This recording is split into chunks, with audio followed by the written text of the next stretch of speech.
See if we caught the rat today. Nope.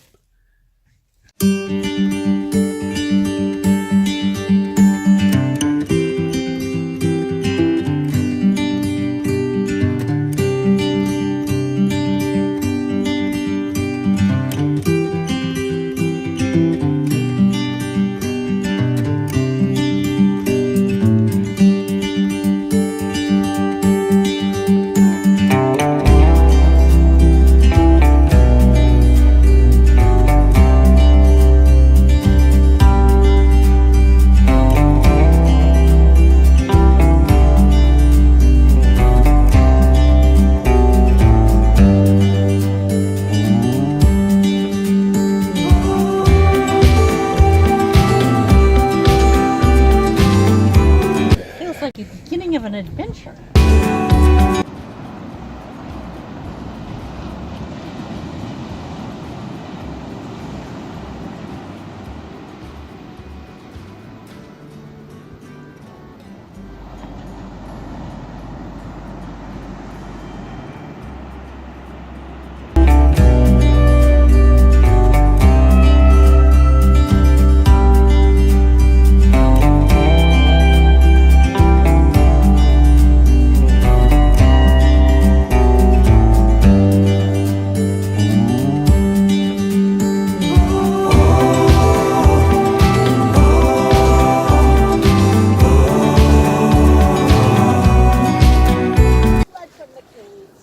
And that is when the bird saw that in one corner of the cave there was a clay pot, and in the other corner, a basket.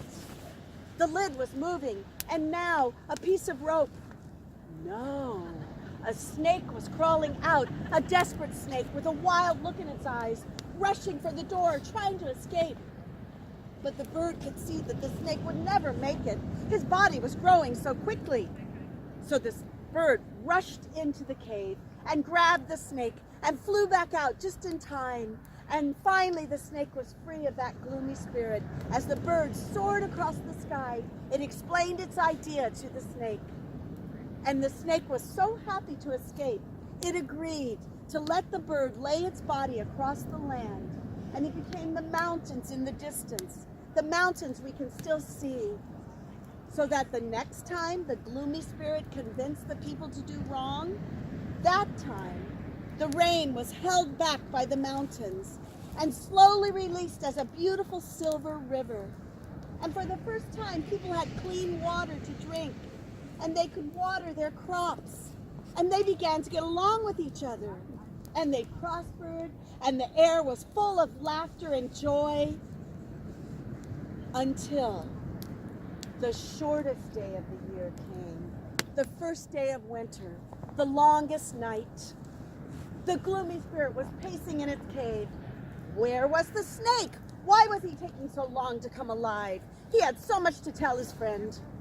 Finally, that gloomy spirit crossed the cave and lifted off the top of the basket.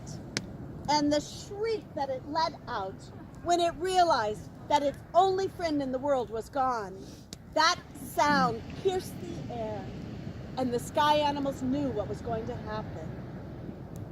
Quick as a flash, each one of the animals made itself into its own favorite shape, and it came down onto the ground, and it ran up to the people and it said, "Drop what you're doing, grab your children, and run to the mountains. The snake will protect you. Run!" And because the people knew that sky animals loved them, they dropped their shovels, they left their stores open, they scooped up their children, and they ran to the mountains. While deep in his cave, the gloomy spirit raced across and picked up the clay pot and smashed it on the ground. And grabbing the hot coal in his hand, the fire flared up, and he descended on the world, and he threw the flames down, and the world began to burn. The people heard the sound, and they cowered in the rocks. They held their children, and they smelled the smoke. But the sky animals, they knew what they had to do. Each one of them took its favorite shape, and spreading its cloudy body across the flames, they sacrificed their life so that they could put the fire out. Meanwhile, in the mountains, the people listened to the sound of the fire. But soon, there was a different sound. It was more terrible because they didn't know what it meant. There was complete and utter silence. They left their children hiding in the rocks, and they crept out to see what had happened. And when they looked out, they saw that their whole world had burned. And there in the fields where they had grown their food, they saw shapes all heaped together. They crept forward and they saw that the sky animals had been burned into solid rock. They leaned over them, and the world's first tears of compassion fell out of their eyes. And each tear landed on one of the rocks. And when it did, it began to hiss. Cracks began to appear. The people stepped back. What was this new horror? The cracks were opening. They stepped back again. And now they could see flickering colors inside the rock, colors that began to rise in the air, colors that began to circle the sky. And then they could see what it was. It was a huge, great animal soaring above them. All of the sky animals were there because it had the head of a horse. It had the ears of a dog. It had the eye of a rabbit. It had the teeth of the tiger. It had the tusks of a boar. It had the horns of a ram. It had the wits of a monkey. It had the tail of an ox. It had the paws of the rat. It had the legs of the rooster. It had the body of the snake. As it circled once and circled again, they could see what it was. It was the world's first dragon, soaring above the world, pouring fire down on the ground. But it wasn't the fire of destruction. No, it was the fire we use to cook our food. It was the fire we use to warm our houses. It's the fire inside each one of you when you believe in something. And so they say, every 12 years, the great dragon returns. He pours the fire of prosperity down on the earth. And the gloomy one, he retreated to the edge of the world where he still broods and moans.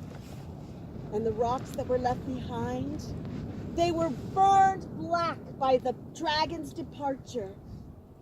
But the people went up and they scraped off that soot and they ground it with their tears, and they made the world's first ink so that they could write down this story so that we could tell it here today.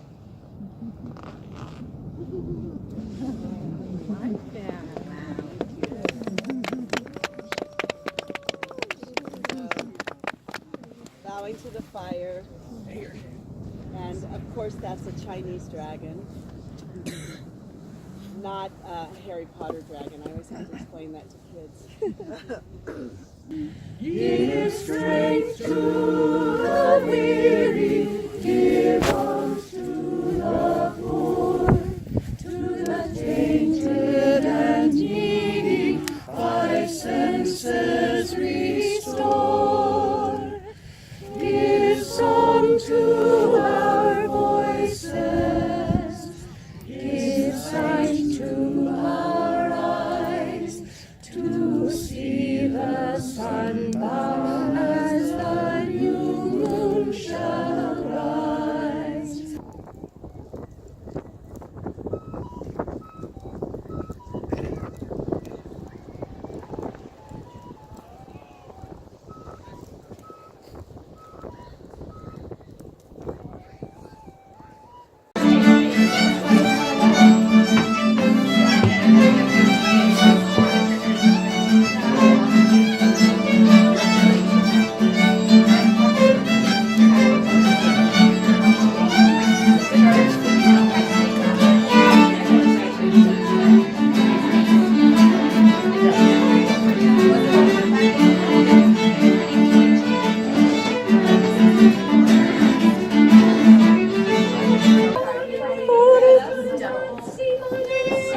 C minor?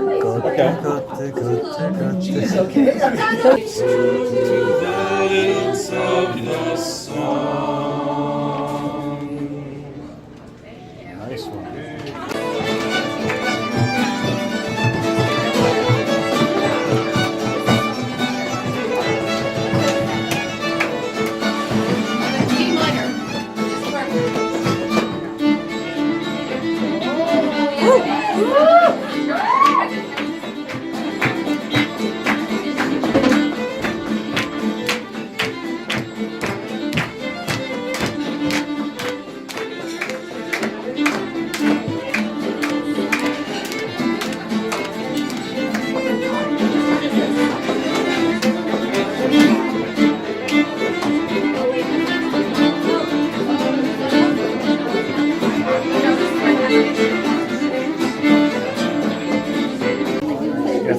history of this song is interesting. Huh? History of It's this backwards. song is interesting. Yeah. Over there? Yeah, the Never read it. recruitment song for the British Army. I thought it was a much more recent song than that you dug up. Oh, yeah?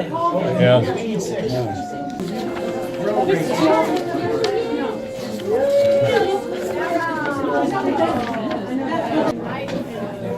Oh, that's good too. We'll do that too. In fact, we'll do them all. Nobody's leaving. Got that?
Baby,